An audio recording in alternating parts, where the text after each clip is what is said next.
আমাদের দেশের কিছু অন্ধভক্ত গোবরখোর আর মুতখোর, তারা ইসরায়েলের ঝান্ডা নিয়ে বলছে ইসরায়েল জিন্দাবাদ। আবে ইসরায়েল তেরে মা কো খাতা হ্যায়।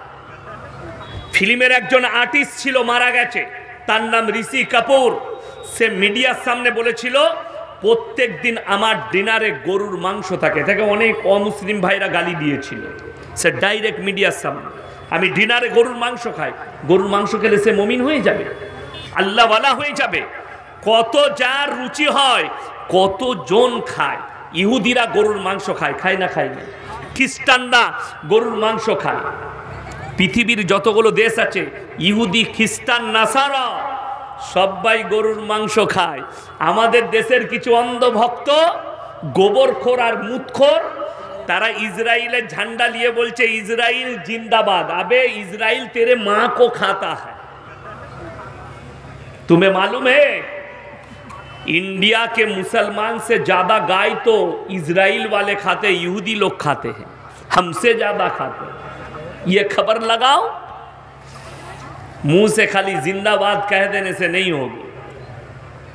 मुसलमान দুঃখের সঙ্গে বলছি, সবাই হাত তুলে বলুন আজ থেকে আমরা দ্বীনি শিক্ষা অর্জন করব। জোরে বলুন ইনশাআল্লাহ। আপনারা দেখতে পেলেন একটা ছোট্ট বাচ্চা কত সুন্দর আপনাদের কাছে আরবিতে বক্তব্য পরিবেশন করলেন। আপনি অবাক হবেন যে পৃথিবীতে বেঈমান কাফেররা আপনার বিরুদ্ধে যে চক্র রয়েছে তারা কামিয়াবি লাভ করেছে। আপনার ছেলে স্কুলে যায়, সমস্ত কিছু মিথ্যা গল্প তাকে লিখতে হয়। ইসলাম সত্যর উপরে টিকে আছে, আপনার সন্তানকে মিথ্যা লিখতে হবে। কোরআন বলছে কুল্লু ফি ফালাকিন ইয়াসবাহুন, সূরা ইয়াসিন। নভমণ্ডলে যা আছে তারা যেন নিজের নিজের কক্ষপথে রাস্তায় চলমান, তারা চলছে নিজের নিজের রাস্তায়। আর বিজ্ঞান লিখেছে পৃথিবীটা ঘুরছে, বাকি সব নিজের জায়গায় দাঁড়িয়ে আছে। চন্দ্র, সূর্য, গ্রহ, তারা, নক্ষত্র, মঙ্গল, প্লুটো, বুধ, এরা নিজের জায়গায় দাঁড়িয়ে আছে, বাকি সব ঘুরছে। পৃথিবীটা ঘুরছে, এরা নিজের জায়গায় দাঁড়িয়ে আছে। এইটা কোরআন বিরোধী কথা, কোরআনের বিপক্ষের কথা। আপনার আমার সন্তান স্কুলে গেলে তাকে এই উত্তরটাই লিখতে হবে। সে যদি কোরআনের উত্তর লিখে দেয় আপনার ছেলে ফেল। যদি বলেন দলিল কিছু আছে, আমি এত মারাত্মক দলিল দেবো তোমার বাপ দাদর মাস্টারও কাটতে পারবে না। আমরা দেখেছি চন্দ্রগ্রহণ, সূর্যগ্রহণ, দেখেছেন না? দেখেননি? চন্দ্রগ্রহণ হয়, সূর্যগ্রহণ, বৈজ্ঞানিকরা বলছে। সাপোজ উদাহরণ দিচ্ছি, স্টেজে আমরা প্রথম সারিতে 4 জন বসে আছি। এই স্টেজ যদি ঘুরে আর আমরা যদি নিজের জায়গায় বসে থাকি, আমাদের দিক পরিবর্তন হবে, স্থানকারও পরিবর্তন হবে। কথা বলে, স্থান মানে হচ্ছে জায়গা। আমি এই চেয়ারে আছি, ঘুরে গেলে আমি ওই চেয়ারে চলে যাব, এরকম হবে কি? নিজের জায়গায় বসে থাকলে আমরা স্টপ থাকবো, জায়গা আমার ঠিক থাকবে, দিক পরিবর্তন হবে।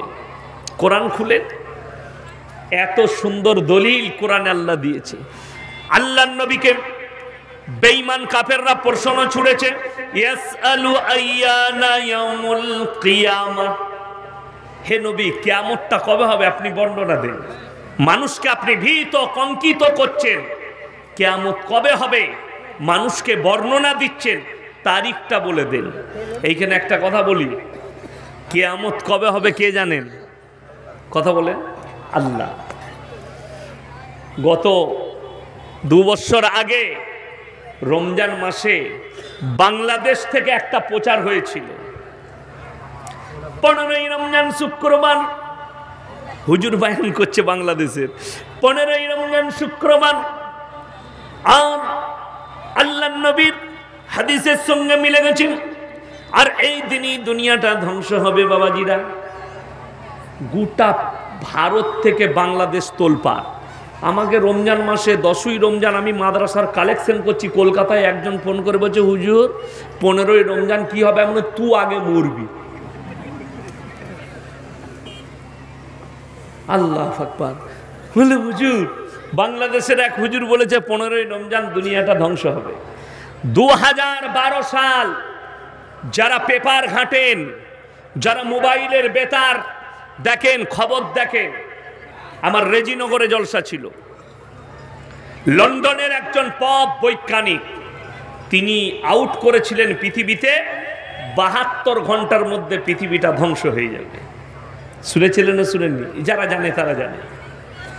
সেই সময় পৃথিবীতে একটা আতঙ্ক তৈরি হয়।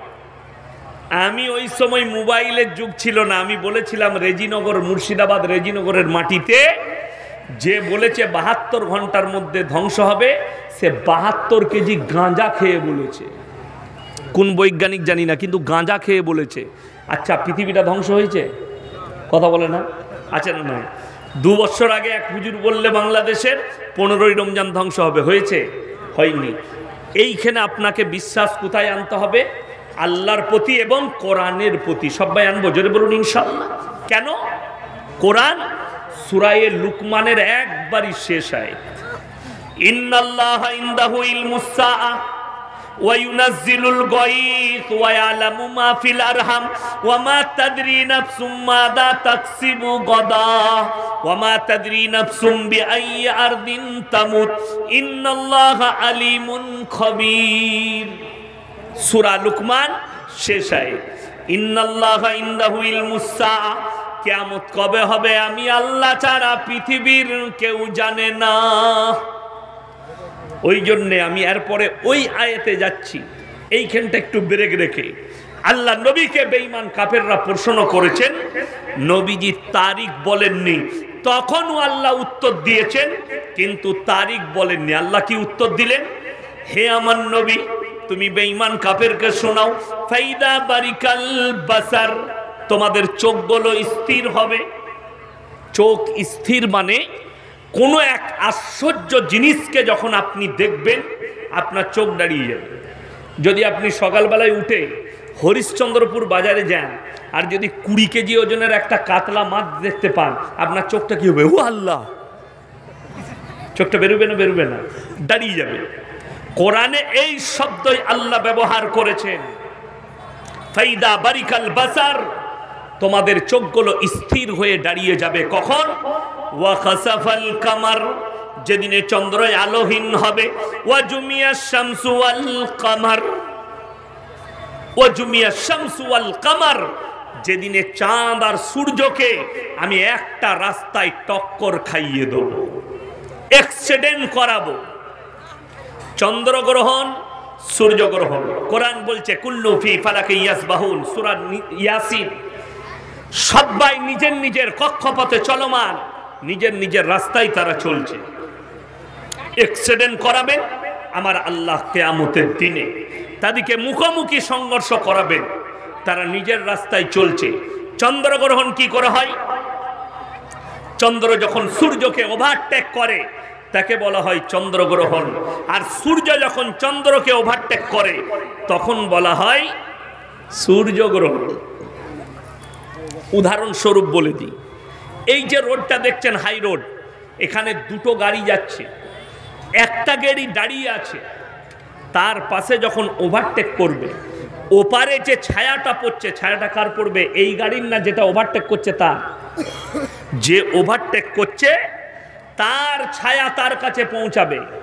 যখন চাঁদ সূর্যকে ঢেকে এরকম করে ওভারটেক করে, চাঁদের আলো পৃথিবীতে আসে, সূর্যের আলো ঢেকে যায়। সূর্য যখন চন্দ্রকে ওভারটেক করে, চন্দ্রের আলো ঢেকে যায়, সূর্যের আলো পৃথিবীতে এসে পৌঁছায়, তার নাম চন্দ্রগ্রহণ, সূর্যগ্রহণ। আল্লাহ কোরআনে বললেন, তোমরা বুঝতে পারবে কিয়ামতের আলামতের মধ্যে একটা আলামত, ওয়া জুমিয়া শামসু ওয়াল কামার, চাঁদ আর সূর্যকে আমি একটা রাস্তায় টক্কর খাওয়াবো। ইয়াকুলুল ইনসানু ইয়াউমাইদিন আইনাল মাফার, মানুষ মনে মনে ভাববে কোথায় আমরা পালালে বাঁচি। কাল্লা লা ওয়াজার ইলা রাব্বিকা ইয়াউমাইদিনিল মুস্তাকার, সেদিনে নিজের রবের কাছে, আল্লাহর কাছে দণ্ডায়মন ছাড়া বিকল্প কোনো রাস্তাই থাকবে না। বেঈমান কাফেররা প্রতিনিয়ত ইসলাম বিরোধী। যেমন পৃথিবীটা ঘুরছে, যেটা বলেছে বিজ্ঞান কত বড় ভুল তথ্য দিয়েছে আপনাদিকে বলে দিই। কোরআনে 30 পারা, প্রথম সূরা সূরা নাবা, আল্লাহ তাআলা এখানে বললেন আলাম নাজআলিল আরদা মিহাদা ওয়াল জিবালা আওতাদা। আলাম নাজআলিল আরদা মিহাদা, আমি কি তোমাদের জন্য জমিনকে করিনি বিছানা? ওয়াল জিবালা আওতাদা, আর পাহাড়গুলোকে খুঁটো গেড়েছি, জমিন তুমি আর নড়াচড়া করবে না। আমরা তাফসীর আর হাদিসের ব্যাখ্যার মাধ্যম দিয়ে বুঝতে পাই, গবেষণা করে দেখতে পাই, আল্লাহ তাআলা এই দুনিয়াতে 1 ভাগ স্তর রেখেছেন আর 3 ভাগ পানি। এই জমিনকে সৃষ্টি করার পরে এই জমিন চারিদিকে ভেসে বেড়ায়। আল্লাহ কোরআনে বললেন, আমি খুঁটো গাড়লাম পাহাড়গুলোকে, ওয়াল জিবালা আওতাদা, যাতে জমিন তুমি আর নড়াচড়া না করো। জোরে বলুন সুবহানাল্লাহ। বিজ্ঞান তার উল্টো বলেছে। কেন? তাদের মিশন, ইহুদি নাসারা বেঈমান কাফের, তাদের মিশন হচ্ছে ইসলামকে দুনিয়া থেকে বিনাশ করা, ধূলিসাৎ করা, তাদের মিশন। আসামের মুখ্যমন্ত্রী মিডিয়ার সামনে ডাইরেক্ট বলছে, ইসলাম मिट जानी चाहिए, इस्लाम को मिटा दूंगा, दुनिया से मिट जानी चाहिए। बड़ी दुख की बात है, आप तो बड़ी दूर की बात, जरा इतिहास उठाकर देख लो, फिरौन आया था मूसा को मिटाने, खुद मिट गए। नमरूद आया था इब्राहिम को जलाने, खुद खत्म हो गए। আমার নবী জনাবে মুহাম্মদুর রাসূলুল্লাহ, সকলে বলুন সাল্লাল্লাহু আলাইহি সাল্লাম, তিনি কাবা ঘরের মধ্যে কোরআন পড়ছেন। বেঈমান কাফেররা কাবা ঘরের বাইরে তাবলীগ শুরু করেছে, কাফের বেঈমান মুনাফিকরা। কি তাবলীগ? কোরআন আয়াত অবতীর্ণ হলো নবীজির কাছে। কখন? বেঈমান কাফেররা যখন বাইরে তাবলীগ করতে লেগেছে, আল্লাহর নবীর কাছে আয়াত অবতীর্ণ হলো। কি এলো? ওয়াকালাল্লাযীনা কাফারু লা তাসমাউ লিহাযাল কুরআন ওয়ালগাউ ফীহি লাআল্লাকুম তাগলিবুন। হে আমার নবী, বেঈমান কাফেররা তাবলীগ করছে, নবী যে কোরআন আবৃত্তি করেন সেই কোরআন তোমরা শ্রবণ করো না, হাততালি মারো আর কানেতে আঙ্গুল দাও, হাততালি মারো আর কানেতে আঙ্গুল দাও। তাদের যে কোরআন তারা শ্রবণ করছে নবী, সেই কোরআন তোমরা শ্রবণ করো না। আল্লাহর কসম, আজকে পৃথিবীতে 250 কোটি মুসলমান, ইসলামকে তারপরও রুকা যায়নি, আর এরা বলছে দুদিনে রাজত্ব পেয়ে বলছে হাম ইসলাম কো মিটা দেंगे। আজকে ভারতের অবস্থা বড় নাজুক। কেন জানেন?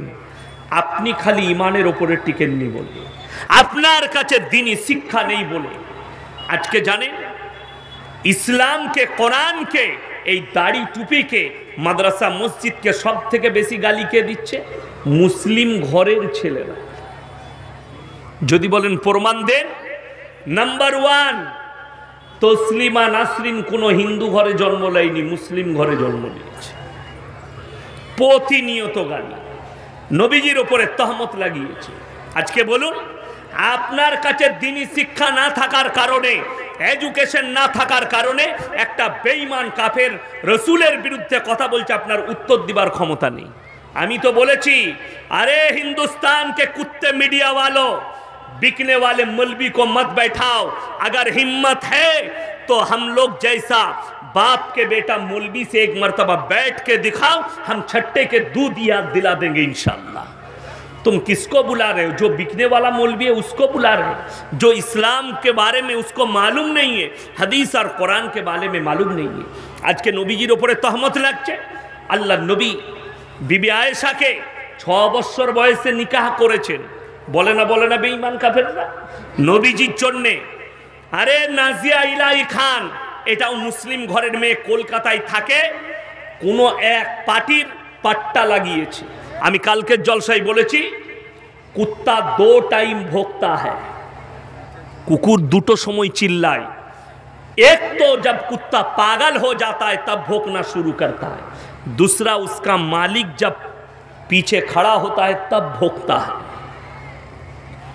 যদি বলেন एग्जाम्पल, আপনি যান দিল্লি, বোম্বাই, কলকাতায় যান, সকালবেলায় ধর্মতলায় কিংবা গঙ্গার ধারে যারা কোটিপতি লোক, তারা কুকুরের বেলটা ধরে আছে, কুকুরের গলায়। ও লোক দেখলি করে না, ও জানে তো মালিক আমাকে ধরে আছে, ও মারতে পারবে না। আর যদি গলায় পট্টি না থাকে, মোটি হারাম করে চিল্লাবে না, জানছে আমাকে বাড়ি মারবে। ठीक बोललाम ना भूल बोललाम?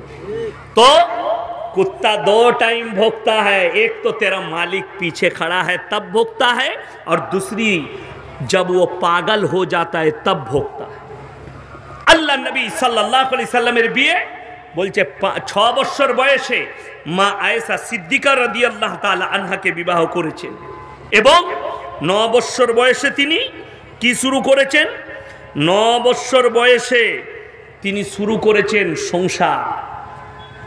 আপনাদেরকে তথ্য দিয়ে যাচ্ছি, আপনারা এই তথ্যটা শোনাবেন।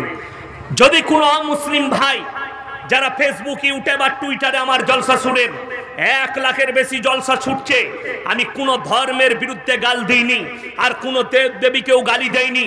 হে মুসলমান, আল্লাহ কোরআনে বলেছেন তোমরা কারো দেব দেবীকে গালি দিও না, কারো ধর্মকে গালি দিও না। সে তোমার আল্লাহকে গালি দিবে, আল্লাহ নিজে নিষেধ করেছে। তবে তুমি তারটাকে নিজের মনে করো না, নিজের ধর্ম থেকে তুমি সরে যেও না। কোরআনে আছে লা ইলাহা উলাই ওয়া লা ইলাহা উলা, তোমরা দুটো নৌকায় পা দিও না।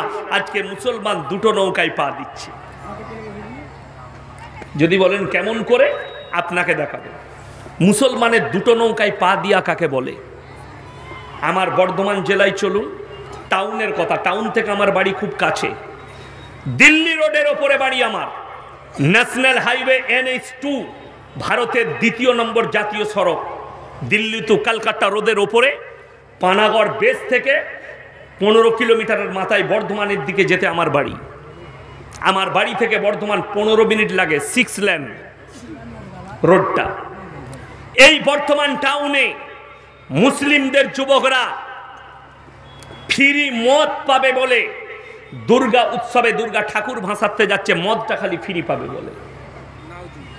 আপনি অবাক হবেন, মালদা টাউনে নেই?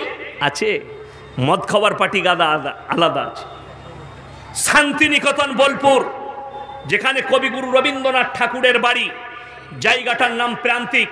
আপনি যদি বোলপুরের ওপর দিয়ে কলকাতা যান বর্ধমান হয়ে, মালদায় চেপে হরিশ্চন্দ্রপুরে চেপে, তো একটা স্টেশন পড়বে, সেটার নাম হচ্ছে প্রান্তিক, বোলপুরের আগে। যদিও সব গাড়ি দাঁড়ায় না, সব বড় লোকদের বাস, মন্ত্রী, IPS, MLA বহু জনা বাড়ি করেছে ওখানে বাংলো।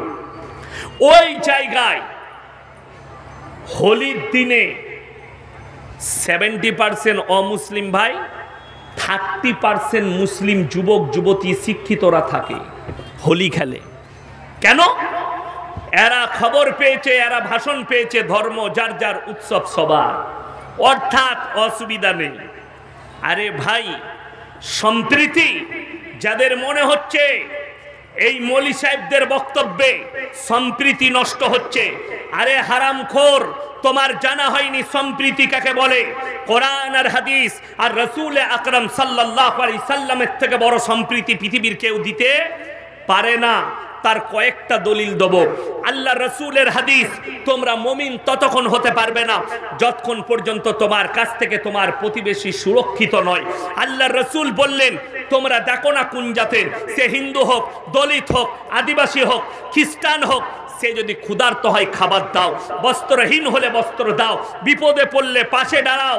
তার মানে এটা নয় যে তার ধর্মটা তুমি পালন করবে, ওটার নাম সম্প্রীতি নয়। আল্লাহর কাছে যতগুলো পাপ আছে, সব থেকে নিকৃষ্ট পাপ হচ্ছে শিরকের পাপ। আল্লাহ ব্যতীত অপরকে রব হিসাবে মানা, অপরকে গায়রুল্লাহকে মানা। আমার জলসা বার করে দেখান, যদি একটা জলসা একটা ক্লিপ বার করতে পারেন, আমি কারো দেবদেবীকে গালি দিয়েছি, কারো ধর্মকে গালি দিয়েছি, কিন্তু আমি 100 to 100% যে আল্লাহ ব্যতীত ঠাকুরের উপাসনা করা শিরক, এটা আমি আমার কওমের মানুষকে বুঝাবো, আমার মৃত্যুকাল পর্যন্ত বুঝাবো। আল্লাহ ব্যতীত শুধু ঠাকুর নয়, কবর, গাছ, ঢিপি। আজকে দুঃখ লাগে কেন জানেন? বহু মুসলমান আজকে মাজারে যায়, ঢিপিতে যায়, আর বহু হিন্দু ভাইও সেখানে হাজিরি দেয়। আমি 1 সপ্তাহ আগে কলকাতায় হাওড়া ডিস্ট্রিক্ট বাগনানে বলে এসছি, হে মুসলমান ভাই, অবাক হবেন। তাদেরকে জিজ্ঞেস করলাম যে ভাই, ইমানদারির সঙ্গে বলুন তো, কবরস্থান পবিত্র জায়গা না অপবিত্র? বললে হুজুর পবিত্র জায়গা। মাশাআল্লাহ, খুব ভালো বুঝেন। আমি আজমিরে কে শুয়ে আছে? বলে খাজা মঈনুদ্দিন চিশতি রহমতুল্লাহ। আমরা সেই জায়গাটা পবিত্র না অপবিত্র? বলে পবিত্র। আমি বললাম সেখানে অপবিত্র লোক তাহলে ঢুকতে পাবে? বললে হুজুর না। এমন তাইলে অভিষেক বচ্চন আর তার বউ গেহিল আশীর্বাদ নিয়ে যে খাওয়া বাবার মাজারে, তাদেরকে জিজ্ঞেস করো তো ফরজ গোসল কর না? কথাটা বুঝতে পারেন? তাদেরকে জিজ্ঞেস করো পবিত্রতা কি, বলতে পারবেন। আমি বোম্বেতে সুরাট থেকে জলসা করে আমি বোম্বে যাচ্ছি শতাব্দী এক্সপ্রেসে। সকালে চেপেছি, সিটে বসে আছি। আমার সামনের দিকে একজন সিট পেয়েছে, বড় বড় চুল, অমুসলিম ভাই, তিলক লাগানো আছে। আমি বুঝতে পারলাম অমুসলিম। আমাকে সে বলছে, ভাই आप हाजी अली बाबा के मज़ार पे जा रहे हैं? हम लोग क्यों? बोले भाई मैं भी जा रहा हूँ। हम लोग आपका क्या काम है? बोले अरे उधर जाता हूँ बाबा के मज़ार पे तो हमारा दिल में चैन और सुकून आ जाता है। आमी तक उत्तर दिलाम, जिसका अल्लाह है उसका मज़ार नहीं और जिसका मज़ार है उसका अल्लाह नहीं। আমাকে বলছে आप टेढ़ा लाइन का आदमी। हम मैं टेढ़ा नहीं हूँ, तू टेढ़ा है। पहले ये बताओ तुम अपने भगवान पे विश्वास करते हो कि बाबा पे? बोले आपसे हम बात नहीं करें। तुम कर ही नहीं पाओगे तो करोगे कैसे? कर ही नहीं पाओगे। আমাকে একজন অমুসলিম ভাই ফোন করে বলছে, আরে ভাই আমরা গাইকে মা বলি আর আপনারা জবহ করে খান। আমরা খাই না গাই? আজকে তো প্রচুর গোশত খেলে, দারুণ খাওয়াছে। কটা গরু জবাই করেছিলেন? হ্যাঁ, 18 কুইন্টাল। আল্লাহ আকবার। এমনি যোগী বলে হলো গায়ে খানা বন্ধ কর দেंगे। হ্যাঁ, বছরে যদি 18টা করে। তো আমাকে বলছে हम गाय को माता कहते हैं, आप गाय को क्यों खाते हैं? আমরা মা বলি, আপনারা জবাই করে খান। আমাকে বললে আপনি মায়ের দুধ খেয়েছেন? এমন খেয়েছি, অবশ্যই আমরা সবাই খাই, হিন্দু মুসলিম সবাই খাই না মায়ের দুধ? তো আমাকে বললে মায়ের দুধ খান, তো মাকে জবাই করে খেলেন না? আচ্ছা, দারুণ কথা, উত্তর তো নাই। আমি বললাম শোনো, আমি উত্তর দেবো, নিতে পারবে তো? আমার দোষ সবাই লাই না, গাল দেয়। আমি গাল খাওয়া বক্তা। বললে আচ্ছা আপনি বলুন না আপনার কাছে কি উত্তর আছে দেখি। আমি সহ্য করতে পারবি না, আমার ইঞ্জেকশন খুব খারাপ। বলে বলুন। আমি বললাম তুমি গোবর খাও? বলে হ্যাঁ। মুত খাও? জি। আমি বললাম গোবর আর মুত খাও আর গায়ের দুধও খাও আর গাকে মা বলো, তো তুমি নিজের মায়ের দুধ খাও? তো বলে হ্যাঁ। আমরা মায়ের মুত আর গু খাই না কেন? কথাটা বুঝতে পেরেছেন না পারেননি? তুমি গায়ের দুধ খাও, মা বলো, আর গায়ের মুত আর গোবর খাও, তাহলে নিজের মায়ের দুধ খাও, নিজের মায়ের গু আর খাস না কেন? মুত। সে আমাকে 2-4টা মা বোনের গালি দিয়ে ফোনটা কেটে দিল। আমি বললাম, প্রথমেই বললাম তুমি নিতে পারবে না আমার উত্তর। বড় কষ্ট লাগে। যারা মূর্খ, একটা গায়ের বাচ্চা, সেও জানে আমার জন্যে মুতটা শোভনীয় নয়, গোবরটা শোভনীয় নয়, আমাকে দুধটাই খেতে হবে। আর আল্লাহ তাআলা কোরআনে যতগুলো হালাল করেছেন এগুলো সব আমাদের জন্য বৈধ। জোরে বলুন সুবহানাল্লাহ। একজন আমাকে বোম্বেতে জিজ্ঞেস করছে, গুজরাটি, বললে ভাই हम लोग सिर्फ ভেজিটেবল है, ভেজিটেরিয়ান, আমরা খালি সবজি খাই আর কিছু খাই না। আমি চ্যালেঞ্জ ছুড়ে বললাম, কোনো বিজ্ঞানের স্টুডেন্ট যদি থাকে, সে যদি চ্যালেঞ্জ অ্যাকসেপ্ট করে, একটা গাছের প্রাণ আছে কিনা? সকলে বলুন। বিজ্ঞান বলছে গাছের প্রাণ আছে। একটা সবজি প্রাণ আছে, একটা গাছ সবজি যেটা খাচ্ছেন, পালং শাক বলুন, ফুলকপি বলুন, যে কোনো সবজি তার প্রাণ আছে। তারা কথা বলতে আর লড়নচরণ করতে পারে না, কিন্তু আল্লাহ তাদেরকেও প্রাণ দিয়েছে। তাইলে তোকে শুধুমাত্র পানি খেয়ে থাকতে হবে। কথাটা বুঝতে পারেননি? প্রাণ মেরে যদি না খাস, আল্লাহ বললেন আমি তোমাদের জন্য যেগুলো হালাল করেছি তোমরা নির্দ্বিধায় খাও। এরপর চলুন, যে নেমক হারামরা বলছেন নবীর ওপরে তহমত লাগাচ্ছে, নাজিয়া ইলাই খান, তসলিমা নাসরিন, তোমার মতো হারামের আওলাদ, শুনে নাও। অনেকজন মনে করবেন না জেনে কেউকে হারামের আওলাদ বলা যাবে না। আমার কাছে প্রুফ আছে, তসলিমা নাসরিন বৈধ সন্তান নয়, অবৈধ, নিজের মুখে বলেছে। যদি বলেন দলিল, বইটার নাম লজ্জা। বইটার নাম কি বললাম? লজ্জা। সেই লজ্জা বইয়ে লিখেছে, আমি আমার মাকে আমার চাচার মশারিতে দেখেছি, নিজে লিখছে। তো যার সম্পর্ক, যার মায়ের সম্পর্ক চাচার সাথে, যার জন্ম চাচা দিয়েছে, এটা বৈধ না অবৈধ ইসলামে? অবৈধ। তার মানে সে হারাম আওলাদ। তুমি নবীজির উপরে তহমত লাগাচ্ছ। শোনো, নাম্বার 1, ঈশ্বরচন্দ্র বিদ্যাসাগর, তিনি যখন বিবাহ করেছেন, তিনার স্ত্রীর বয়স ছিল মাত্র 8 বৎসর। কত বললাম? 8 বৎসর। দ্বিতীয় নম্বর, রবীন্দ্রনাথ ঠাকুর, কবিগুরু রবীন্দ্রনাথ ঠাকুর যখন বিবাহ করেছেন, তিনার স্ত্রীর বয়স ছিল 11 বৎসর। বঙ্কিমচন্দ্র চট্টোপাধ্যায় যখন বিবাহ করেছেন, তিনার স্ত্রীর বয়স ছিল মাত্র 5 বৎসর। আগে চলুন, দেবেন্দ্রনাথ ঠাকুর, তিনি যখন বিবাহ করেছেন, তিনার স্ত্রীর বয়স ছিল 6 বৎসর। শিবনাথ শাস্ত্রী যখন বিবাহ করেছেন, উনার স্ত্রীর বয়স ছিল আপনার 10। রাজনারায়ণ বসু, তিনি যখন বিবাহ করেছেন, স্ত্রীর বয়স ছিল 11। যতীন্দ্রনাথ ঠাকুর, তিনি যখন বিবাহ করেছেন, তিনার স্ত্রীর বয়স ছিল মাত্র 8 বৎসর। আপনার সতেন্দ্রনাথ ঠাকুর যখন বিবাহ করেছেন, তিনার স্ত্রীর বয়স ছিল মাত্র 7 বৎসর। ইনাদের মধ্যে সব থেকে কম বয়সী বিবি কার? বঙ্কিমচন্দ্র চট্টোপাধ্যায়ের। আমি বলে যাচ্ছি, আমাদের কোনো মুসলমান এটাতে আপত্তি করেনি। করেছে? কথা বলেন। আমাদের কাছে আপত্তিও নেই। কেন? তিনারা বিবাহ করেছেন, তার মধ্যে তিনারা ভালো জানবেন। আজকে বলছে মুসলমান বাল্য বিবাহ করে। আল্লাহর নবী ছোট্ট মা আয়েশাকে বিবাহ করে নুপুর শর্মার মতো হারামের औलाद कान खुलकर सुन लो, अगर अल्लाह के रसूल ने 6 साल की आयशा को निकाह कर कर अगर गलत काम किया है, तो मैंने जिन लोगों का नाम लिया, इन लोगों के बारे में बोल के दिखाओ। अगर हिम्मत है तो, हिम्मत है तो बोल के दिखाओ। কেন এই কথাগুলো বলতে পারছে? আপনার আমার এই বক্তব্য এই ইউটিউবার ভাইরা ছড়াবে, আমার অমুসলিম ভাইদের কাছে তথ্য যাবে। এই তথ্য যদি ভুল হয়, আমার নম্বর গুগলে পাবেন, ইউটিউব ফেসবুকে পাবেন। আমাকে ফোন করে তথ্য দিবেন যে আপনি ভুল বলেছেন। এই তথ্য আমি যেখান থেকে সেখান থেকে লইনি, আমি প্রমাণ দেব এই তথ্যগুলো সত্য।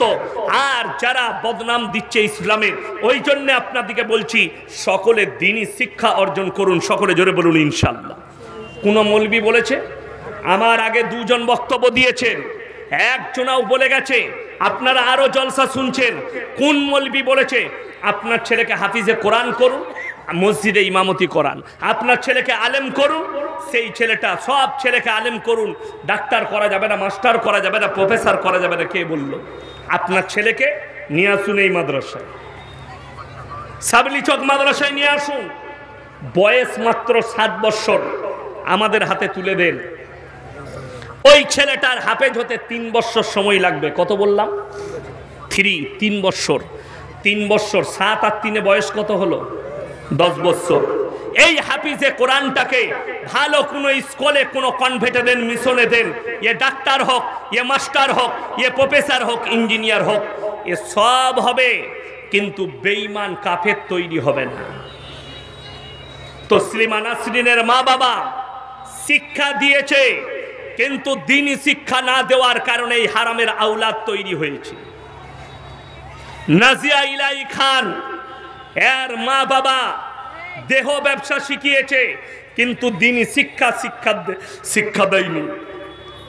এদিকে দ্বীনি শিক্ষা দেয়নি, অর্থাৎ এই ধরনের বেঈমানের কাছ থেকে নিজেদের ঈমানকে সবাই বাঁচাবো। জোরে বলুন ইনশাআল্লাহ। আর দ্বীনি শিক্ষা অর্জন করুন। আপনি জানেন না কতটা প্রয়োজন। বেঈমান কাফেররা আপনার উপরে জাল ছুঁড়েছে, আপনি ওই জাল থেকে বেরোতে পারবেন না। ওই জাল থেকে বেরোনো কঠিন হয়ে গেছে। ওই জাল থেকে বেরোনো আমার জন্য সহজ নয়। আজকে দেখলেন, আপনি ভেবে চিনতে দেখুন, আপনি কি মালের বরকত পাচ্ছেন? পাচ্ছেন না। আপনার কামাইয়ের বরকত পাচ্ছেন কেন?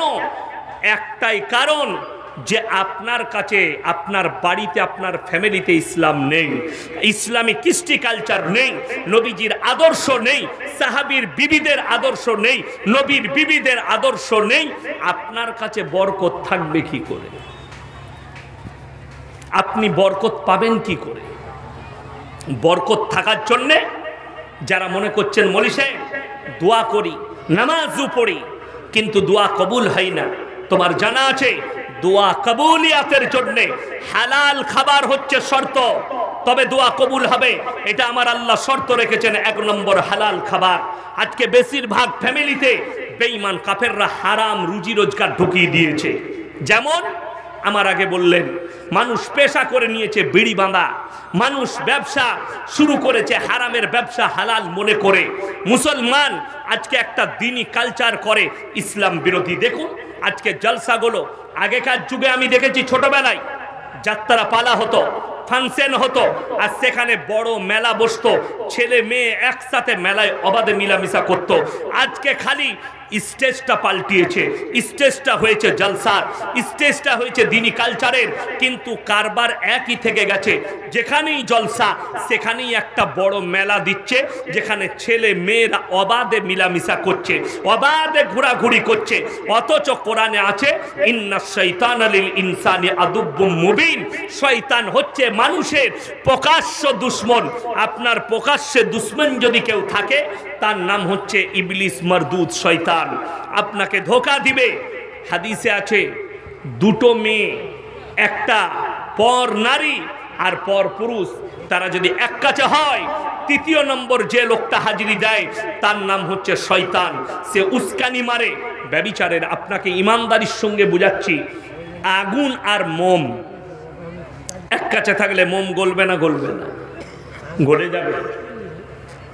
এই মোমের জন্য একটা কথা মনে পড়ল, আগুন আর মোম এদের সম্পর্ক বহুত গেহরা, লাগিয়ে দিলেই গলে যাবে, লাগিয়ে দিলেই গলে যাবে। চুম্বক আর লোহার সম্পর্ক কাছাকাছি করলে আকর্ষণ করে টেনে নিজের কাছে সাঁটিয়ে ফেলবে। ঠিক একটা পর নারী আর পর পুরুষের সম্পর্ক একজাক্টলি এটাই। তারা যখন কাছে কাছে হবে, শয়তান তাদেরকে সাঁটিয়ে ফেলবে এবং জিনায় লিপ্ত করিয়ে দেবে। জিনা মানে আপনি কিছুই জানেন না। কিয়ামতের পূর্বে এমন একটা জায়গা আসবে, এমন একটা সময় আসবে, কিয়ামতের পূর্বে আমাদের সমাজে হারাম আওলাদে ভরে যাবে, আপনি রুখতে পারবেন না। এটা বেঈমানদের মেহনত, ইহুদি নাসারাদের মেহনত, কাফেরের মেহনত, যে এদের মধ্যে হারাম আওলাদগুলো প্রমোট পাক, এরা দিন থেকে বিচ্ছিন্ন হয়ে যাক, এদের সম্পর্ক আলেমদের কাছ থেকে ছিনিয়ে নাও, এদের সম্পর্ক কোরআনের কাছ থেকে সরিয়ে দাও, এদের সম্পর্ক হাদিসের কাছ থেকে সরিয়ে দাও, এদের সম্পর্ক রাসূল আকরাম সাল্লাল্লাহু আলাইহি সাল্লামের কাছ থেকে আলাদা করে দাও। এটা বেঈমান কাফেরদের একটা বড় মেহনত, আর সেই মেহনতে তারা কামিয়াবি লাভ করেছে। আপনি অনুভব করতে পারবেন না তারা কত কামিয়াবি লাভ করেছে। আমরা কিছুই জানি না। এই বাবাজিদের বয়স আমার বাপের বয়সী, ইনারা শুনলে অবাক হয়ে যাবেন। ইনারা আগেকার যুগের মানুষ, ইনাদের মন পরিষ্কার পরিচ্ছন্ন, ইনারা জানেই না যে কিভাবে আমাদের সন্তানকে প্রমোট করা হচ্ছে জিনা করার জন্যে, অথচ সেইগুলোকে আমাদের সমাজ অ্যাকসেপ্ট করছে। এখানে যদি আমি যুবক দিকে দাঁড় করাই, 100টা মুসলিম যুবকের মধ্যে 70টা যুবক আরবি 12টা মাসের নাম বলতে পারবে না। ঠিক বললাম না ভুল বললাম? আপনি মাদ্রাসার একটা আউয়াল ক্লাসের ছাত্র নিয়ে আসুন, সে আপনাকে 12টা মাসের নাম শুনিয়ে দিবে, 12টা মাসের নাম। অথচ একটা মুসলমানকে জিজ্ঞেস করুন, ই এখন থেকে প্ল্যান করে রেখেছে 1 জানুয়ারি কি কি অনুষ্ঠান করব। কালিয়াচকে বেশিরভাগ মুসলিম আছে না হিন্দু আছে? মুসলিম। 30 ডিসেম্বর 2023 সাল আমার জলসা ছিল 30 ডিসেম্বর মালদা গয়েশবাড়ি, সুজাপুর গয়েশবাড়িতে। আমি জলসা শেষ করেছি পাক্কা 11টা 45-এ। গাড়ি ছাড়লাম, 13 মিনিটে আমার ড্রাইভার গাড়িটা কালিয়াচক স্ট্যান্ডে লেগেছে। 13 মিনিট লেগেছে গয়েশবাড়ি থেকে, মাত্র 13 মিনিট দাঁড়িয়েছি। জ্যাম, কিসের জ্যাম? আমি ম্যানেজারকে বললাম, দেখো জ্যাম কিসের আছে, বাড়ি যাব। বলছে হুজুর দাঁড়াতে হবে। কি হয়েছে রে? বলছে গোটায় বোম বিছানো আছে, চারিদিকে মুসলিমদের যুবকরা দাঁড়িয়ে আছে, 5 জানুয়ারি পালন করবে, প্রশাসন বাবুরা দাঁড়িয়ে আছে। কাঁটাই কাঁটাই 12টা বাজলো, আগুন ধরিয়ে দিল বোমগুলো, কয়েক লক্ষ টাকার বোম ফাটিয়ে 5 জানুয়ারি পালন করলো। হাই রে মুসলমান, এটা ইহুদি আর নাসারাদের কালচার, খ্রিস্টানদের কালচার। আরে মুসলমান 25শে ডিসেম্বর পালন করছো, এটা ইহুদি নাসারাদের কালচার। যদি বলেন মৌলী সাহেব কোথায় মানা আছে, কোরআন খুলেন, আপনি কোরআনের মানে পাবেন না, ওটা তাফসীরে যেতে হবে। গায়রিল মাগযুবি আলাইহিম ওয়ালাদ-দাল্লিন, মাগযুব মানে ইহুদি আর দাল্লিন মানে নাসারা। এই দুটো দলই পদভ্রষ্ট, আর এদের যারা অনুসারী হবে তারাও পদভ্রষ্ট হয়ে যাবে। আপনি তাদের অনুসরণ করছেন। শুধু তাই নয়, জিনাটা ঠান্ডা মাথায় তারা কিভাবে আমাদের সন্তানদের মাথায় জিনাটাকে আম করে দিচ্ছে শুনেলেন। তারা নাম দিয়েছে 14ই ফেব্রুয়ারি ভ্যালেন্টাইন ডে, কাজ হচ্ছে জিনা করা। তারা নাম দিয়েছে রোজ ডে, কাজ হচ্ছে জিনা করা। তারা নাম দিয়েছে চকলেট ডে, কাজ হচ্ছে জিনা করা। তারা নাম দিয়েছে কিস ডে, কাজ হচ্ছে জিনা করা। তারা জিনাটাকে আমাদের কাছে আম করে দিয়েছে। আর কিয়ামতের আলামতের মধ্যে একটা আলামত, রাস্তাঘাটে নারী পুরুষ কুকুরের মতো জিনা করতে লাগবে, তখন জানবে কিয়ামত কাছে চলে এসেছে। এই ইমানদার ব্যক্তিরা বাড়ি থেকে তখন বের হতে পারবে না, জিনা আম হয়ে যাবে। বেঈমান কাফেররা সেই ব্যবস্থাই করেছে। আজকে আমি এসেছি, আমার পরিচয় যদি ইনারা কেউ জানতে চান, আপনি কে, বর্ধমান জেলা, আমি আমার বাপের নাম বলবো না মায়ের, বাবা। আমি যদি এখানে কেউ কি জিজ্ঞেস করি ইনাকে আপনি কে, ইনি বাপের নাম বলবেন না মায়ের।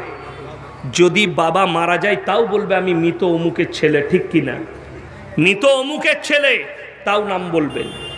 বেঈমান কাফেররা শুনেলেন, আল্লাহ রাব্বুল আলামিন ইনসানের যে পরিচয় ঘটিয়েছেন ওটা বাপের দ্বারা। আপনাদের এখানে ছাগল নেই? ছাগলের বাচ্চা হলে পাঁঠার বাচ্চা বলেন না ছাগলের? ছাগলের গায়ের বাচ্চা হলে ষাঁড়ের বাচ্চা বলেন না গায়ের? গায়ের বাচ্চা। আল্লাহ জানোয়ারের পরিচয় ঘটিয়েছে মায়ের দ্বারা, আর ইনসানের পরিচয় ঘটিয়েছে বাপের দ্বারা। একটা জানোয়ার মাঠে যাবে, তার সঙ্গে 5টা পাঁঠা মিলামিশা করতে পারে। কার বীর্য থেকে বাচ্চা হয়েছে এটা আল্লাহ ছাড়া কেউ জানে না। একটা গাই মাঠে যাবে, 5টা ষাঁড় মিলামিশা করবে। কার বীর্য থেকে বাচ্চা হয়েছে এটা আমার আল্লাহ ছাড়া পৃথিবীর কেউ জানে না। আমার মুসলমান ভাই, বেঈমান কাফেররা এমন একটা আদর্শ এনে দিয়েছে স্কুল কলেজ ইউনিভার্সিটি এই স্টুডেন্টদের কাছে, শিক্ষিতদের কাছে, সেটার নাম দিয়েছে রিলেশনশিপ, প্রেম, রিলেশনে থাকা। 1 সপ্তাহ আগেকার খবর, একজন দামি ফুটবলার, যদি আমি তাকে চিনি না, কিন্তু কোনো এক দেশের মারাত্মক দামি ফুটবলার, তার গার্লফ্রেন্ড প্রেগনেন্ট আছে। তিনি ফটো ছেড়েছে ফেসবুকে, আমি প্রেগনেন্ট। তার ওই বয়ফ্রেন্ড ফুটবলারটা একটা ছেলের নাম ঠিক করে ফেসবুকে পোস্ট করেছে, আমার সন্তানের এই নাম রাখবো। তার গার্লফ্রেন্ড দ্বিতীয়বার পোস্ট করছে, এই বাচ্চা তোমার নয়, তোমার সঙ্গে ঝগড়া হওয়ার পরে আমি একটা অন্য ছেলের সঙ্গে মিলামিশা করেছি, বাচ্চাটা তার। জোরে বলুন নাউজুবিল্লাহ। এই আখলাকটাই বিনা বাপে জন্ম নিবে ওই ছেলেটা, তার পরিচয় হবে মায়ের দ্বারা। তাদের মধ্যে আর জানোয়ারের মধ্যে কোনো পার্থক্য নেই। লন্ডন, আমেরিকা, জাপান, জার্মান, উত্তর কোরিয়া, দক্ষিণ Korea, China, Brazil, Australia, Spain, যতগুলো বেঈমান কাফেরের দেশ আছে তারা তাদের পার্লামেন্টে পাস করিয়ে ফেলেছে। এরপর থেকে কোনো যুবক, কোনো ছেলে যদি বাঁচতে চায় মায়ের পরিচয়েও বাঁচবে। তাদের মধ্যে আর জানোয়ারের মধ্যে কোনো পার্থক্য থাকবে না। আল্লাহর কসম খেয়ে বলছি, কিয়ামতের সকাল পর্যন্ত ইসলাম শরীয়তে এগুলো জায়েজ সন্তান হতে পারে না, এগুলো জারদ সন্তান আর হারাম সন্তানই থাকবে। আজকে শুনেলেন মুসলমানের কাছে সব থেকে বড় বিপদ কি ছুটে এসছে, এই মৌলবিদিকে না মানার কারণে, আলেমদের সংস্পর্শে না থাকার কারণে লোকের বউকে নিয়ে পালিয়ে গিয়ে ঘর করছে। তার আগের স্বামী তাকে তালাক দেয়নি, অথচ বউ নিয়ে পালিয়ে গিয়ে ঘর করছে। হরিশ্চন্দ্রপুরের লোক বর্ধমান টাউনে কাজ করছে, লোকের বউকে নিয়ে পালিয়ে গিয়ে ঘর ভাড়া করে আছে। সে হারাম করে আবার মসজিদে নামাজও পড়তে যাচ্ছে, প্রকাশ্যে জিনা করছে এইভাবে। আমার বর্ধমানের লোক মালদা ডিস্ট্রিক্টে লোকের বউকে নিয়ে পালিয়ে এসে ঘর করছে। আম হয়ে গেছে পরকিয়া। শুনে যান হে আমার মুসলমান দিন দরদি ভাইয়েরা, এই মাদ্রাসায় এসছেন, এই মাদ্রাসাকে দেখতে পাচ্ছেন, সবাই কোরআনের সম্পর্কে আসবো, জোরে বলুন ইনশাআল্লাহ। প্রত্যেকটা বাড়িতে ইসলামী কালচারকে নিয়ে আসুন। আপনি আপনার থানায় গিয়ে খুঁজলেন, ভারতের সুপ্রিম কোর্ট রায় দিয়েছে ভারতে পরকিয়া লিগেল। আল্লাহ নবীর পূর্বে বর্বরতার যুগের যে পাপগুলো ছিল সেগুলো একদিন মডেলিং হয়ে আসবে কিয়ামতের পূর্বে। আজকে জানেন মডেলিং যুগের সব থেকে দামি পাপ কি? তার নাম হচ্ছে সমকামী। ভারত রায় দিয়েছে সুপ্রিম কোর্ট, যারা সমকামী হবে, সমকামী অনেক মূর্খ চাষিবাসী লোক বুঝে না, আলেমরা ছাড়া, শিক্ষিতরা ছাড়া। সমকামী মানে হচ্ছে পুরুষে পুরুষে বিয়ে, নারীতে নারীতে বিয়ে। নাউজবিল্লাহ বলেন। যদি বলেন এই পাপ কবেকার, এই পাপে লিপ্ত হওয়ার কারণে আল্লাহ তাআলা হযরতে লূত নবীর কমকে রুটির মতো পাল্টিয়েছে, রুটির মতো। সেই জায়গা যেখানে পাল্টিয়েছে আজও একটা সেই সাগরে পোকামাকড় জন্মায় না, তার নাম দিয়েছে বৈজ্ঞানিকরা মরা সাগর। সেই সাগরের নাম মরা সাগর। তারা এতটাই অভিশপ্ত ছিল, আল্লাহ কোরআনে লাকির টেনে দিলেন, আমি লূত নবীর বিবিকে জাহান্নামে দেব। আমাদের দেশের একজন বাবা, নাম করছি না, তিনি বলছেন, अरे ये धर्म तो 1500 साल पहले आया। नबीजी कत बछर आगे एसेछेन? 1500 बछर। और हमारा धर्म 5000 साल पुराना। दुखेर कथा बोली, आपनारा मने करबेन बाबा की मिथ्या बोलेছে, ना, बाबा सत्य बोलेছে। केन? नूह नबीर जमाना थेके গাছের উপাসনা, আগুনের উপাসনা, মূর্তির উপাসনা, পাথরের উপাসনা শুরু হয়েছে নূহ নবীর জামানা থেকে। নূহ নবীকে আল্লাহ পাঠিয়েছিলেন তাদেরকে হিদায়েতের রাস্তা দেখাবার জন্য, তাদের আকীদা ঠিক করার জন্য। দুঃখের বিষয়, তার বিবি পর্যন্ত বলেছে, আমি আমার পূর্বপুরুষের আখলাকেই টিকে থাকবো, আমি তোমার কথা, তোমার আল্লাহকে বিশ্বাস করব না। আল্লাহ কোরআনে লাকির টেনে দিলেন, হে আমার নবী, পৃথিবীর মানুষকে শোনাও। আজকে আমাদের দেশের লোক পাপের সাগরে ডুবে থাকে আর মনে মনে করে, আমি যখন অমুক মৌলবীকে ভালোবাসি, সে মৌলবী আমাকে জান্নাতে নিয়ে যাবে। হ্যাঁ, ওই জন্যই তো মাতাল বেশি। আমি লখনৌয় একবার আব্বাজির সঙ্গে জলসায় গিয়েছিলাম, আজ থেকে 12 বছর আগের কথা বলছি। তখন মোল্লা নাদওয়াতুল উলামার মোল্লা রাবে হোসনি সাহেব জীবিত ছিলেন। আমি গেলাম, বাপ বেটাই দেখা করতে গেলাম। আমি বললাম, হজরত খুদ নসিহত কর দিজিয়ে। আমাকে কি নসিহত করলো জানেন? अरे भाई मुकर्रिर हो तुम बंगाल के, बंगाल और बिहार के ज्यादातर लोग शिरक और बिदात में डूबी हुई है, इनको निकालो, ये तुम्हारा मिशन है। আমি ওই লখনৌয় নাদওয়ায় বসে নিয়ত করেছিলাম, আমার আব্বাজি পুরো জিন্দগিটা শিরক আর বিদাতের পিছনে কাটিয়ে দিয়েছে। আমার আব্বার জানাজা কবার হয়েছে জানেন? 5 থেকে 6 বার, কিন্তু এখনো বেঁচে আছে। কেরা করাইছে? জিলাপি হুজুর গুটকা কররা এলান করে দিয়েছে, লোককে বলে দিয়েছে শওকত সাহেব মারা গেছে। আমি নিচে আজ থেকে 3 বছর আগেকার ঘটনা বলছি। আমি হাওড়া ডিস্ট্রিক্ট থেকে জলসা করে আসছি, গাড়ি ছেড়ে দিয়েছি, রাত 2টোয় জলসা শেষ হয়েছে। আমার আব্বাজি মুর্শিদাবাদ থেকে জলসা করে বাড়ি ফিরছে। আমার আব্বাজিকে রাত 12টায় ফোন করে বলছে, আপনার ছেলে ইয়াসিন অ্যাক্সিডেন্ট হয়ে স্পট ডেথ হয়েছে। আব্বাজি ভয় খেয়ে গেছে। সাধারণ মানুষ এখনো বিশ্বাস করবেন না, একটা প্লেন মোবাইল ব্যবহার করেন। আমি বলছিলাম যে একটা বড় মোবাইল দেবো, নেবেন? না না না, আমার চলবে না, পারবো না। পারে না। একজন গিফটও করেছিলেন, সেটা চালাতে পারেননি। ওই বাড়িতে বাচ্চাদিকে দিয়ে দিলেন, আমার ভাইকে দিয়ে দিয়েছি, ছোট ভাই। আমি পারবো না, এটা চালাগাতুরা, ছোট মোবাইল। উনি জানেন না, ফোনটা কেটে দিলে। আমার কাছে ফোন এসছে, আপনার আব্বা মুর্শিদাবাদ থেকে জলসায় আস্তে আস্তে উনি অ্যাক্সিডেন্ট করে স্পট ডেথ করেছেন। কিন্তু আমি তো কাঁচা খিলাড়ি নয়, পাকা খিলাড়ি। নম্বরটা আমি সঙ্গে সঙ্গে নোট করলাম, আব্বাজিকে ফোন লাগালাম। ফোনটা তুললে, ইয়াসিন, জি আপনার কাছে ফোন এসছে। বললে তোমার কাছে? আমি বললাম আমার কাছেও এসছি। বিশ্বাস করুন দুঃখটা কোথায় লাগে।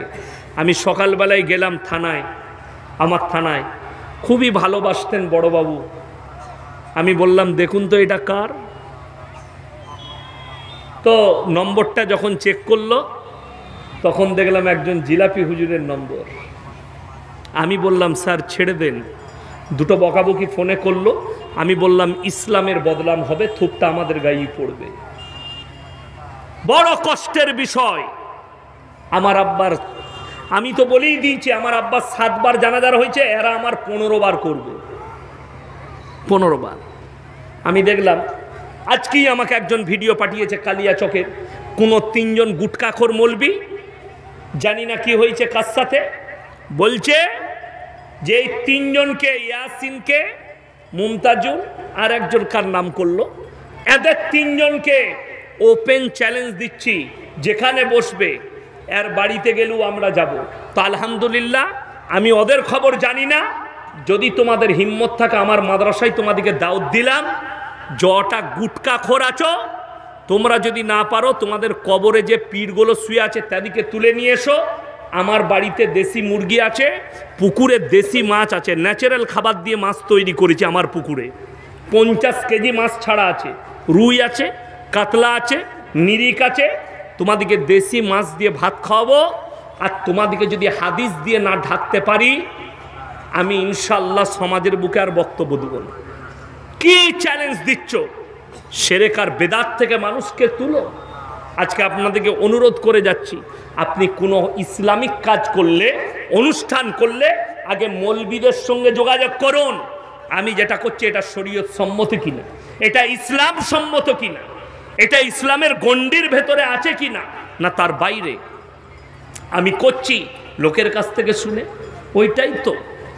আমাকে একজন ফোন করে বলছে, হুজুর মুসলমানের খানা করা যাবে? আমরা বাজনা বাজিয়ে কর, আর ওইটা চামড়াটাও খানাতে ফেলে দিবি, আরো মজা লাগবে। ওই জন্য আপনাদের ঝাড়খণ্ডের একটা আছে, প্রতিনিয়ত আমাকে গাল দিচ্ছে। আমি তাকে বলবো, ভাই মুখের ভাষাটা ঠিক করো।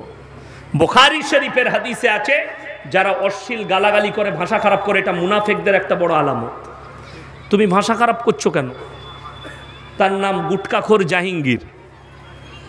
বড় কষ্ট লাগে ভাই, শিরক বিদাতের ওপরে বললে তুমি গালি দিচ্ছ। আরে মুর্শিদাবাদের এক গন্ড মূর্খ আছে, জাহিলে মুরাক্কাব, ফতোয়া দিচ্ছে ওয়াহাবিরা মুরগি জবাই করলে খাওয়া যাবে না, আহলে হাদিসরা দেওবন্দিরা মুরগি জবাই করলে সেই মুরগি খেলে ঈমান চলে যাবে, ওদের সঙ্গে ওদের গিলাসে খাওয়া যাবে না, ওদের প্লেটে খাওয়া যাবে না, ওদের সঙ্গে বিটির বিয়ে দেওয়া যাবে না। এরপর আমি উত্তর দিই, দুঃখটা কোথায়? এই জুবের, ঠিক আছে, এই জুবের, মুফতি জুবের, এ দেখলাম উমরা করতে যাচ্ছে। ইমানদারির সঙ্গে বলুন, মক্কায় যে মাটবেল পাথরটা বিছানো আছে সেটা কারা বিছুইছে? ওয়াহাবিরা। মক্কায় যে হোটেল আছে কাদের? ওয়াহাবিদের। মক্কায় যে খেজুরটা কিনে খাবে ওয়াহাবিদের, বাগানটা ওয়াহাবিদের। তাহলে তোর ইমানটা কি হবে? গত বছরে আমার ড্রাইভারকে জিজ্ঞেস করে আসুন, মেদিনীপুরে জলসা, আমি দাউদ লুবো না, আমাকে ছাড়বে না। আমাকে বললে, হুজুর ফজরের পরও 1 ঘন্টা বলতে হবে। আমার এক বন্ধু পার্টির নেতা, সে বললে আমার শ্বশুর গ্রাম, আপনাকে বলতেই হবে। যাব আলহামদুলিল্লাহ। বললে আপনি এসে ঘুমাবেন, ফজরের নামাজের পরে আপনি 1 ঘন্টা বলে দিবেন। আমরা হবে। একটা মেদিনীপুরের হুজুর আছে, সে ফতোয়া দিয়েছে এদের পেছনে নামাজ পড়লে ঈমান চলে যাবে। বাবাজিরা তোমরা নামাজ পড়ো না। আলহামদুলিল্লাহ, দারুণ ফতোয়া। সেই মসজিদে ফজরের নামাজের ইমামতি করলাম আমি, মেদিনীপুরে কোলাঘাটে আমি ইমামতি করলাম। আমার পেছনে ওই হুজুর নামাজ পড়লো। আমি স্টেজে চেপে বললাম, এই হুজুর ফতোয়া দিয়েছিল যে এদের পেছনে নামাজ পড়ো না, অথচ আজকে তিনি আমার পেছনে নামাজ পড়ে গেলেন। এদের ফতোয়া আলাদা, আমল আলাদা। এদের সঙ্গে মোলাকাত করলে বিবির তালাক হয়ে যাবে। আমি আপনাকে প্রমাণ দিচ্ছি। সেই বক্তা যদি আমার বক্তব্য শুনেন, তাকে অনুরোধ করব আপনি জিজ্ঞেস করুন। আমি কালিয়াচকে রাত 2টোয় দাঁড়িয়েছি, বাড়ির জন্য ফল কিনছি। আপনাদের এই মানিকচক এলাকা থেকে জলসা করে সেই হুজুর গেলেন, বেরেলভি ভাইদের হুজুর, 3 তালা টুপি আছে, বাইক নিয়ে দাঁড়ালেন, আমাকে মুলাকাত করলেন। হুজুর সালাম আলাইকুম, আমি কি আপনার সাথে একটা ফটো নিতে পারি? লাও, সবাই নিচ্ছে, তুমি কেন বাদ যাবে? সে আমার সঙ্গে একটা সেলফি নিল। আমি তাকে বললাম, ভাই খালি একটা কথা বলবো, রাগ করেন না। কি? আমি তোমাদের মৌলবীরা ফতোয়া দিচ্ছে স্টেজে যে এদের মৌলবীদের সঙ্গে মুলাকাত করলে বিবির তালাক হয়ে যাবে। কে বলেছে? জুবের বলেছে। সে বলছে ও হারামখোর। এই মৌলবী তখন বলছে ও হারামখোর। আমি বললাম ভাই তুমি স্টেজেই ফতোয়া দিতে পারবে? পারবে না। আর আমি তাকে বললাম না, আমাদের একটা মৌলবীর মুখ থেকে শোনাতে পারবে না যে তোমাদিকে কাফের ফতোয়া দিয়েছে।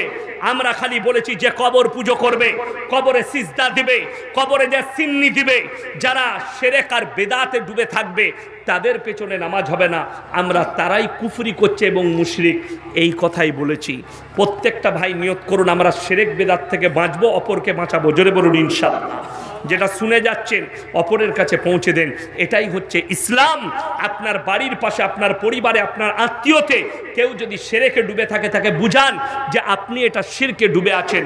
ওই জন্য অনুরোধ করছি সবাই আজকে বলুন কোরআনের সাথে সম্পর্ক করব। হাত তুলে বলুন তো ইনশাআল্লাহ। সকলে জোরে বলুন ইনশাআল্লাহ। আপনার সম্পর্ক হবে কোরআনের সঙ্গে। প্রত্যেকটা ভাই বাড়িতে মোবাইল কিনা বাদ দিয়ে একটা করে মানে কোরআন কিনুন। এই মাদ্রাসা দেখতে পেলেন, আজকে আমি এসছি তার সন্তান। আমাকে বলছিলেন সেক্রেটারি সাহেব, আমাদের বাবাজি, যে এই মাদ্রাসা আপনার আব্বা সর্বপ্রথম জলসা করে গেছে। আমার আব্বাজি, হয়তো আমার আব্বাজিকে অনেক লোক চিনে না, মোবাইলে দেখেছে। আমার আব্বাজি তখন এক যুগে, তখন আমি তালবিলিম, এই এলাকাগুলো বাসে ট্রেনে এসে জলসা করেছে। আজকে তো আমি গাড়ি নিয়ে এসেছি, সেই মানুষ বাসে ট্রেনে জলসা করেছে। তো আমার ভাই, এ মাদ্রাসা বহু পুরানো মাদ্রাসা, এই মাদ্রাসা আমাদের ইজ্জত। আমি বলবো কোরআনে আছে, তিনটে লোক যদি তোমাদের কাছে হাত পাতে তাদের হাতকে ফিরিও না। নাম্বার 1, ওয়া আতিদাল কুরবা, তোমাদের কাছের গরিব, ওয়াল ইয়াতামা ওয়াল মাসাকিন, এতিম আর মিসকিন, ওয়াবনাস সাবিল ওয়ালা তুবাদ্দির তাবদীরা। আর তৃতীয় নম্বর, মুসাফির যদি তোমাদের কাছে হাত পাতে তাদের হাতকে জীবনে ফিরিও না। আজকের এই মজমায় সবথেকে বড় মুসাফিরকে আমি। 400 কিলোমিটার এসেছি। আমার ভাই, আমি আপনাদের মধ্যে 30 জন ব্যক্তিকে দেখতে চাই, উঠে আসুন। 1000 করে কোরআনের জন্য টাকা দিবেন আর আমার সাথে মুলাকাত করবেন। টাকা যদি না থাকে কমপক্ষে ফোন পেতে টাকা দিয়ে যান, তা না হলে নামটা লেখান, পরশু দিবেন, তরশু দিবেন। 30 জন আল্লাহর বান্দা কোরআনের জন্য, 30 পারা কোরআন, 30টা কোরআনের জন্য কে কে আছেন? তাড়াতাড়ি উঠে আসুন। আমি 30 জন ব্যক্তি চাই। আমার মায়েদের মধ্যে কে আছেন? বোনেদের মধ্যে কে আছেন? হাদিসে আছে জাকিরা, নবীজি বললেন গচ্ছিত সম্পদ। কিয়ামতের দিনে মানুষ কাঁদতে শুরু করবে। আমি যদি আরো কিছু বেশি টাকা দিতাম আমার জন্য মঙ্গল হতো। আমার ভাই, 1 নম্বর 1000 টাকা, ভাই চলে যাবার আগে 50-10 দিয়ে যাবেন আমার হাতে। যারা চলে যাচ্ছেন অনুরোধ করে বলছি, মাত্র 1000 করে 30 জন ব্যক্তির কাছে চেয়েছি। 30 জন আল্লাহর বান্দা কে কে আছেন? মাত্র 1টি করে 1000 টাকা। যদি পয়সা না থাকে ফোন পের ব্যবস্থা আছে, আপনি ফোন পেতে নম্বরে দিয়ে দেন। যদি কালকে দেন, কালকে দিবেন, 1 মাস পরে দিবেন, আলহামদুলিল্লাহ, 2 মাস পরে দিবেন। কে আছেন? আমার কোন আল্লাহর বান্দা? আমার মায়েদের মধ্যে যদি কেউ থাকেন, আমার বোনেদের মধ্যে যদি কেউ থাকেন, আসুন ভাই। জাযাকাল্লাহ, আলহামদুলিল্লাহ। কি নাম বাবু? ওমর ফারুক ভাই, মাশাআল্লাহ, উনি 1000 টাকা দিয়েছেন। আল্লাহ তুমি ওর জানে